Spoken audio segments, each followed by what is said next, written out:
Magandang umaga po sa ating lahat mga kapatid sa pananampalataya. Today is our devotion time.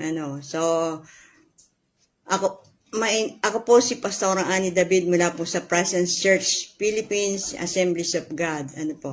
So, tayo po ang gusto ko pong ibahagi sa inyo kung yung pagiging having a victorious life, magkaroon tayo ng victorious life. So, ang pamagat po ng ating pag-uusapan ngayong umaga ay why some fail. Bakit nga ba ang iba ay nagkakaroon ng failure despite the fact that tayo naman po ay nagpe-pray. Nagbibigay tayo sa gawain ng Diyos. Pinupurify natin ang ating sarili at naglilingkod tayo sa Diyos. God wants us to be successful in everything we do. He is the God of success and fruitfulness. His plans for us now and in the future are good. So, kung babasahin po natin sa Jeremiah 29:11, God wants us to prosper. Pero bakit nga ba tayo ay nagpe-fail? Una, because of poor people skills. They are poor communicators. Hindi tayo marunong makipag-usap. O kaya meron tayong pride sa ating puso na sinasabi ng proud person does not care to listen to others and desires to get what he or she wants all the time. So, wala po tayong, may pride po tayo na hindi natin pinakikinggan yung ibang tao. Gusto natin ay sa ating sarili ay ako lang ang gusto kong ako lang, na maging successful in life, yun ang gusto natin. Ang taong ito ay tinatawag nating self-righteous and despises others. Siya lang ang gusto niya laging tama, siya lang gusto niya laging magaling. So, yun po ang ating, yun po, kaya tayo po ay, yun po ang dahilan, kaya po tayo ay nagpipail. Yun po ay una pa lang. Pero ang kasunod po nito ay yung negative attitude. Meron po tayong negative attitude. Among the 12 spices, meron po akong illustration. Among the 12 spices, the Israelites sent to God's promised land or Canaan, only two were positive. Sa Numbers, basa po natin ang istoryang ito sa Numbers chapter 13 verse 25 to 33. Parang hindi na ako sanay magsalita sa harap ng maraming tawa. Sorry po. In the end, only these two were able to enter it. Si Joshua at si Caleb lang po ang nakapasok sa promised land. Kasi sila po ay naging positibo sa kanilang pananaw na maganda ang lupain ito at ang mga puno o ang kanilang vine ay malalaki ang buwig ng kanilang mga tanim, at magandang tirhan ang lugar na ito. Samantalang yung 12, ang report nila ay mayroong kasamang takot na ang lalaki daw ng tao, hindi maganda yung lugar, Kaya later on, itong dalawang spies na ito, si Joshua at si Caleb, sila lang po yung nakapasok sa lupang pangako. Amen?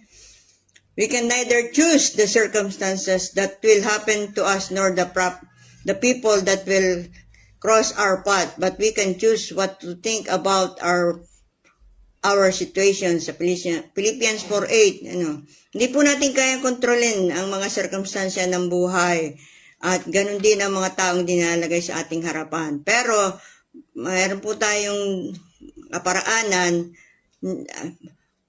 harapin ang sitwasyon na yon.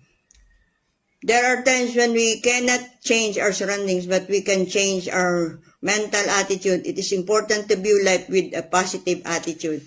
Kahit po tayo nakakaranas ng mga hindi magandang bagay, kagaya po ng lugar o mga taong nilalagay sa ating harapan, hindi natin sila mapiplease. Pero ang maganda po doon, ang mahalaga po doon, paano natin haharapin ang mga ganitong tao? Yun po ang maganda doon. Hindi po natin tinitingnan kung ano yung problema, pero ang maganda po doon, tayo ay positibo sa pagharap sa ating mga problema. Amen po ba? Pero may mga taong hindi marunong, ang tingin lagi sa buhay negatibo, di po sila magsasucceed. Okay? So, una po ay poor people skills. Okay? Ikalo ay negative attitude. Ang ikatlo po ay lack of focus. So, meron po kasi mga tao na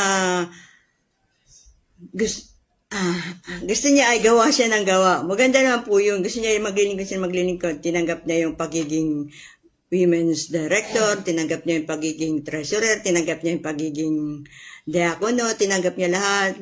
So, marami na po siyang mga ginagawa, kaya lang hindi po siya nakapokus. So, akala niya sa dami ng kanyang ginagawa ay okay na siya sa kay Lord, pero hindi po. Kailangan po natin ay mag-focus tayo para mas lalong ma-improve natin ng isang bagay. Ano po? So, para pong ikaw ay nagbi-business. Ano po? Kailangan magsimula ka sa maliit, mag-focus ka doon, magtiyaga ka doon. Kagaya po ng kaibigan kong Chinese na nung una po dumating siya dito sa Pilipinas, siya ay walang trabaho, wala siyang matutuluyan, ay kituloy lang po siya sa isang kaibigan. Ano po, at later on nagkaroon siya ng pamilya. So nag-isip siya, ano kaya ang mabuti kong gawin? Ano po, so wala akong hanggang, gumawa siya ng isang maliit na kalan, nakawali, at bumili po siya ng banana, yung sabang saging, saka yung pantuhog. At nagsimula po siya dun ng banana queue, maggawa ng banana queue, magtinda. Later on, mabilis, lumalaki yung kanya So, nag-focus po siya doon sa pagtitinda ng banana queue. Later on, dinagdagan niya ito ng iba-ibang paninda. Hanggang sa ito po ay lumaki ng lumaki. In short, siya po ngayon na isa ng successful businessman kasi nag-focus lang po siya dun sa isang nagsimula siya sa pagiging banana queue seller, ngayon po ay siya na ang may-ari ng isang malaking department store dito po sa atin sa Lucena o sa Pilipinas. Ano po? So, nag-focus lang po siya doon, hindi siya kumuha ng ibang business, at kung siya po ay nagpe-fail, ito po ang maganda sa ugali ng mga Chinese na hindi ko po naman sinasabing gawin natin ito. Pero kung may kakayanan po tayo, alisin po natin yung crab mentality po ba na ayaw nating umangat yung ibang tao. Ito pong kaibigan kong ito na Chinese, nung siya po ay nag-business, meron pong times na siya ay nalulugi. Pero alam niyo po yung mga kaibigan Chinese niya, binibigyan uli siya ng panibagong puhunan at sabi nila, go on!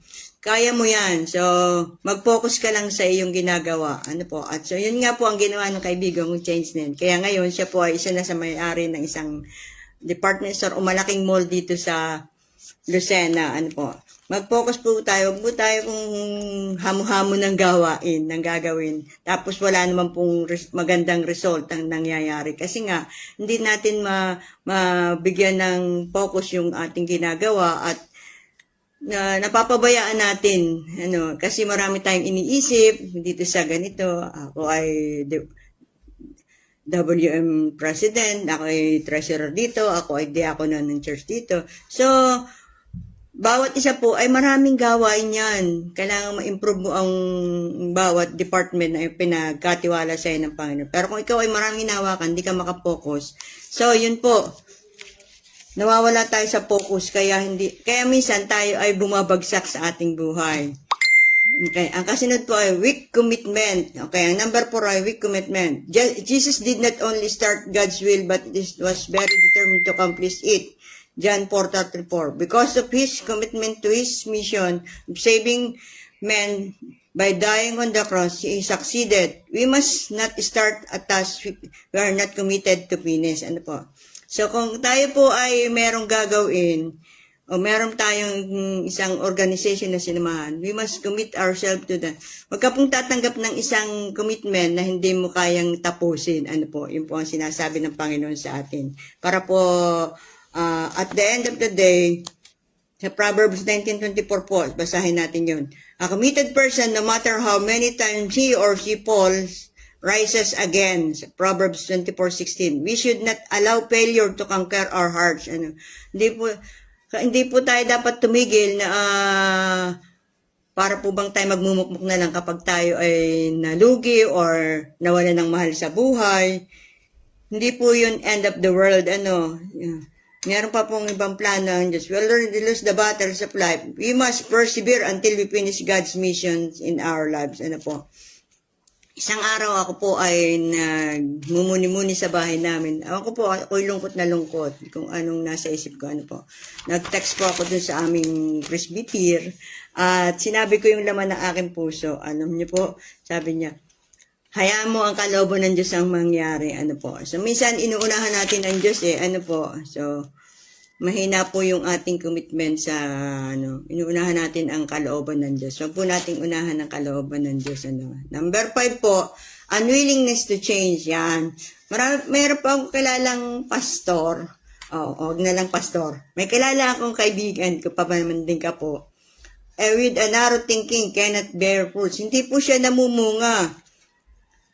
At alam niyo po ang nangyayari sa kanilang buhay, ay lalo pong nagiging worse, siya po ay magaling na, na lingkod ng Diyos, pero hindi po nagkaroon ng constant change sa kanila. For better, naging worse po ang kanilang buhay. If we were good, then we must be better now and be in the best that we can be tomorrow. So, dapat po lagi tayong may room for improvement. Lagi tayong may room for improvement. Tumanggap po tayo ng mga payo mula sa ating mga kaibigan na alam natin na godly, na makapagbigay sa atin ng godly advices, At kung may pumuna po sa ating mga kahinaan, magpasalamat po tayo kasi alam natin na binabago tayo ng Panginoon. At He is changing us from glory to glory. Wag po tayong masasaktan. Although masakit nga po minsan, pero pag-isipan po natin, we must keep on improving to be all the more effective in completing the task entrusted in us. So, magkaroon po tayo ng improvement, yung develop ourselves, para tayo po ay maging mabuti o mag-succeed pang lalo sa ating mga ginagawa. A person who wants to succeed listens to advices. Proverbs 15:22. We need constantly heed sound advices from others. Yung sound advices, ibig sabihin po, mabubuting advice. Sabi naman ng Panginoon tanggapin mo lahat, pag-aralan mo, accept what is good, throw what is bad. Itapon mo kung ano yung kung ano yung masama, Okay, so yung po number 5, unwillingness to change. Hanggang ngayon po, yung kaibigan ko yun, wala pong pagbabago at ang kanyang buhay po ay powers ng powers. Pero kung tayo po tatanggap ng mga pagbabago ng mga puna sa ating buhay, most likely than not, we will succeed in our lives. Amen. Number 6, shortcut mentality. Meron po kasi, the Bible says that wealth taken in a wrong means is easily lost. Proverbs 20:21. Ang kayamanan daw po na nakamtan sa bula-bula ay madaling mawala. Amen po ba? Halimbawa po, gusto natin na magkaroon ng maraming pera, tumaya tayo sa loto. Meron po tayong nababasa na tumama ng malaking halaga sa loto at hindi po niya na-handle ng maayos yung kanyang pera. At hindi siya naging wise sa pag-handle ng pera niya. Ngayon po, bumalik siya sa pagiging pulubi. So, maging wise po tayo. It's not enough to merely talk what we want all life. We need to work for it, sabi niya. We need to sweat to see the fine result of hard work. Po tayo, sabi nga po, mas masarap magastusin ng perang pinaghirapan kaysa perang basta-basta lang dumating sa iyo. At natututo po tayong mag-budget o ma-manage ang ating pera. Nilalagay natin to sa investment, sa mga mabuting bagay, para po ito ma-preserve, Although, hindi natin to madadala sa langit, sabi ni Ba, hindi mo naman madadala sa langit yung yaman mo, pero may wise na ito ay may spend sa tamang panahon, sa tamang bagay na dapat na pagkalagyan nito. Okay, so yun po. Huwag po tayo magkaroon ng shortcut mentality na gusto agad nating yumaman. Meron po akong kilala na gusto niyang yumaman, ay pumatol po siya sa isang colonel. Kasi malaki ang sweldo ng colonel. Pero yung colonel ay may pamilyang kanya. Ngayon po ay meron na din po silang anak at hindi ko alam po ano po nangyayari. Nanatili po siyang ang tawag natin sa Tagalog nun, yung sa, ay, kabit ng isang kernel. At napakahirap po. Pero siya po, alam niyo po ba, siya ay isang matalinong babae. Pero gustuhan niyang yumaman kaagad at makahon sa kahirapan. Yun po ang kanyang ginawa. At totoo naman, naibigay ng taong ito ang luho ng kanyang katawan, nagkaroon siya ng magandang bahay, may sasakyan siya, nakapag-aral ng kanyang mga anak, po. Pero sa mata ng Diyos, kasalanan po 'yon, at sa batas ng tao at batas ng Diyos, kasalanan po talaga 'yon. So, pinagpe-pray ko nga po siya na sana maliwanagan ng kanyang isipan. Hindi ko na po siya uli nakikita sa mga panahon ito ngayon. Anyway, ang number 7 po, no goals. Wala pong goals. Po? Doon po sa Presence Church, sa ibaba namin, meron doon Asinta Gallery, yung po bang dart playing, meron po doon nagbukas na gano'n, po. At isang araw, yung aking pamangkin, mag-asawa at yung kanyang pamilya pumunta ron, sila daw ay magda-dart, po. Sabi ko, ano bang nakukuhan dyan sa pagda-dart? Aba, tita, pag natamaan mo yung bilog, yung talagang goal namin, ay ansaya, para kang tumama sa sweepstick, sabi niya gano'n. Parang successful na, masayang po dun. So, kailangan po, para maramdaman natin ang kasiyahan, dapat po meron tayong goal. Meron po tayong tinatarget na goal, po, sa ating buhay. Ano ba yung purpose mo sa buhay? Our faith must be based on what we hope. Hebrews 11:1. And this hope lies in our goal that comes from God. A person without goal does not prosper. Okay, tama po. Ay, kasi para kang suntok ng suntok sa buwan lang, yung buhay mo, okay lang, makakain ng 3 beses ang araw, okay na sa iyo, Pero paano po yung ikaw sa iyo, okay lang. Paano yung iyong pamilya, So, dapat po meron kang goal, So, our goal is what we dream to achieve. Kasi kung may goal tayo, magsisikap po tayo na ito ay ma-achieve, di po ba? This dream has an appointed time to happen, so, dapat po, meron kayong plan na itong magkakaroon ako ng bahay within this 7 years. Magkakaroon ako ng sasakyan within this year. Yun po ay isang motivation para mas lalo po tayo magsumika. Paano magkakaroon? So, wag natin pong brasuhin, sabi ng Panginoon, you can always count on me. So, iluhod natin sa Panginoon yan at hayaan natin ang Diyos ang kumilos sa buhay natin. Magugulat ka na lang isang araw, andyan na, po. So, kasi meron tayong goal, nagsimikap tayo. Nakita ng Diyos na you are doing your part sa kanyang kasi sabi nga dun sa nakaraang sabi, faith without work is dead. So kailangan po pag tayo nanampalataya na saan mang hinihingi natin sa Diyos, tayo rin po ay gagawa, po, magsisikap din po tayong gumawa, okay? So kami po ay merong church building goal na maitayo doon po sa Isabang, sa parte ng Isabang, po, at sabi ko sa mga kailangan tayo merong gawin din. Hindi tayo dapat umasa dun sa mga kapatiran natin sa ibang bansa. Dapat gumawa rin tayo para magkaroon naman tayo ng part sa pagtatayo ng ating church building. Ang saya po sa pakiramdam na tayo po ay nagiging kabahagi ng isang gawain, po, na tayo ay nakikioperate sa anumang gawain, po. So, yun po ang goal namin. So, we need to have a goal in our relationship with God. Family, work, business, study, ministry, and other things that we do. Remember that without a goal, there is no future. Tama po, pag wala po tayong goal, wala po tayong kinabukasan, magandang kinabukasan. Kasi kung tayo lamang ay naroon sa state na okay lang makakain 3 beses ang araw, wala po yun. Po. So, palaboy-laboy lang ang buhay natin. Walang direksyon ng buhay natin. Pero kung meron po tayong goal, nagsisikap po tayo na maging mabuting tao, ma-achieve natin yung ating goal. Po, be in line in the goals we have set. Setting goals does not help God, but it is definitely help.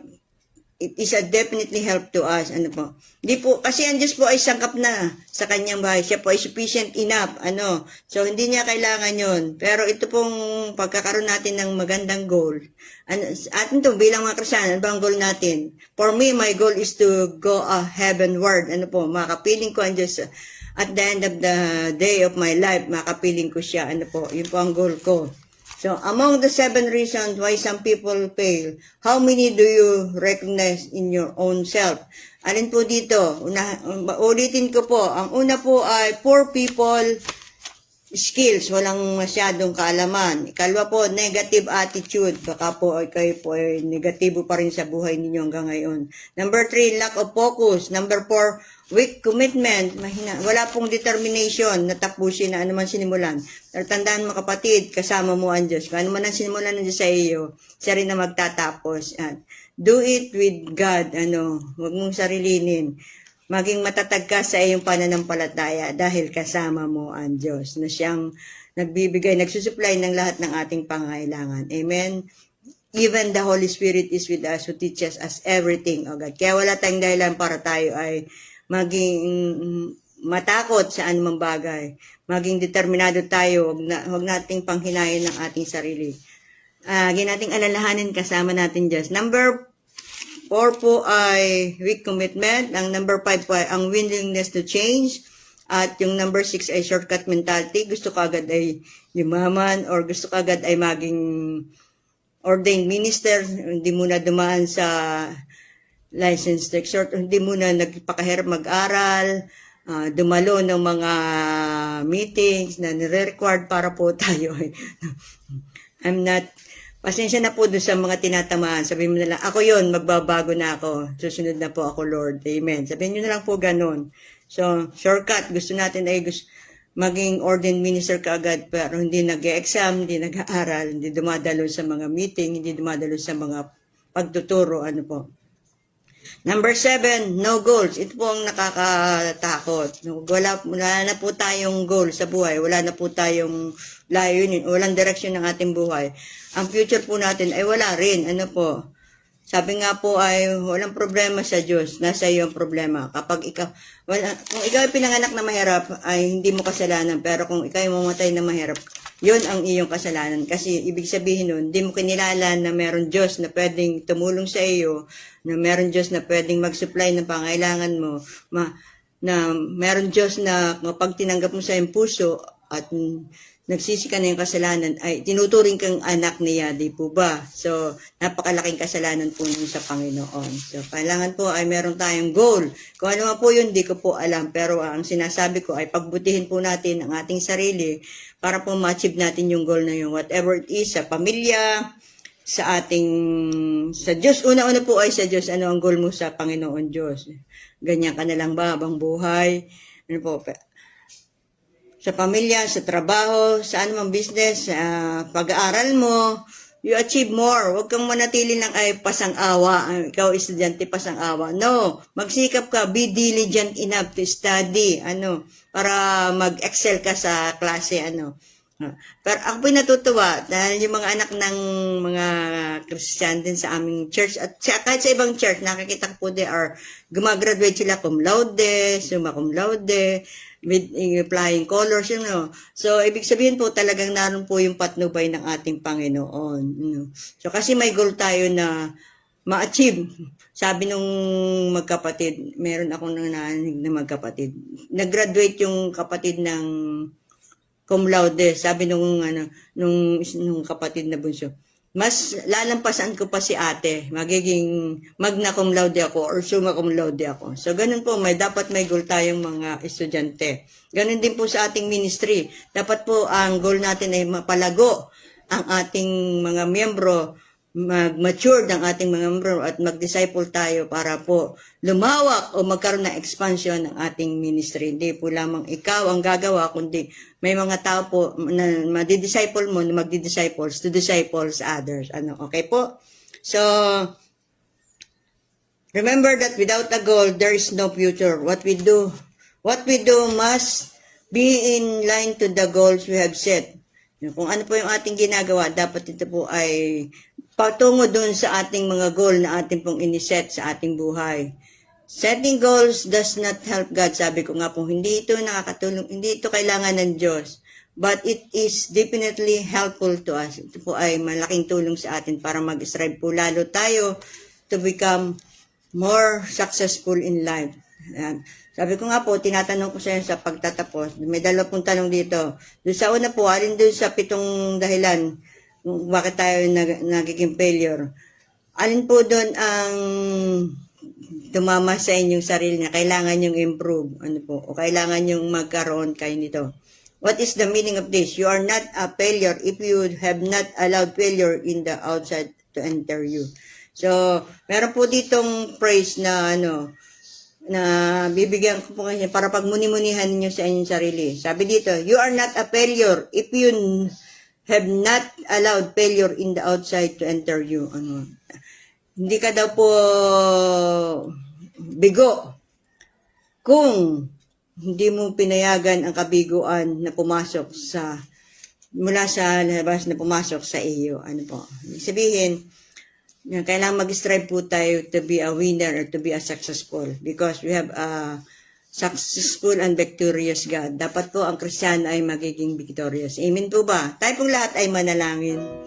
Father in heaven, thank you Lord for this wonderful day, O God, na kung saan po Panginoon ay napag-aralan namin na ito pala ang dapat naming gawin o dapat namin pag-isipan sa aming sarili. Ano po? Kung meron man po dito sa 7 dahilang ito kung bakit kami mawagsak. Lord, tulungan mo kami ma-overcome namin ito. Kung kami po ay merong negative attitude o wala kaming goals o kami ay merong kaisipang shortcut mentality o kami po ay merong unwillingness to change. Lord, kami po ay baguhin mo, Panginoon, o kami po ay mahina wala kaming determinasyon to achieve such goal, Lord, na maging success. Patawarin niyo po kami, Panginoon. At sa oras mong ito, hayaan mo ang iyong kapangyarihan, ang iyong banal na espiritu ang lumukob sa amin upang matanggap po namin ang iyong mga pagtuturo ng may kagalakan sa aming puso at mayroong determinasyon na magbago kami, Panginoon. Salamat po sa araw-araw na ginagawa mo sa buhay namin. Nakikita namin how good you are, how great you are in our lives, O God. Thank you, Father God. At sa aking mga kapatid na mayroong pinagdadaanan sa mga oras na ito, Panginoon, at sila po ay nagkakaroon ng depression o stress sa kanilang buhay. Ama, hayaan mo po ang iyong comfort ay dumating sa kanilang mga puso at hayaan mo, Lord, na ano man ang kanilang pinagdadaanan sa mga oras ito. Lord, katagpuin mo po sila, Panginoon. Pagpalain mo po sila, Panginoon. Turuan mo po sila, Panginoon. Let your Holy Spirit be upon them and the double portion of anointing be upon these people, O God. Thank you, Father God. Pagpalain mo po sila sa kanila pong running this. Hindi naman po ito competition, kundi po demonstration how you love us, how we love people, how to have passion in Christ and to be compassionate enough to others who have lost. Okay. Salamat po, Panginoon. Pagpalain mo po ang umagang ito at ang buong maghapon na aming pagkilos at paglilingkod sa iyo, Panginoon. Salamat po sa mga taong ilalagay mo sa aming harapan at kaya tulungan mo kami na ma-deal namin sila with your godly advices or whatever they need, Panginoon. Pagpalain mo rin po ang iyong lingkod at patuloy na baguhin sa araw-araw. Salamat pa, Ama. Ito po ang aking dalangin sa pangalan ni Jesus. Amen. Amen. God bless you all. Maraming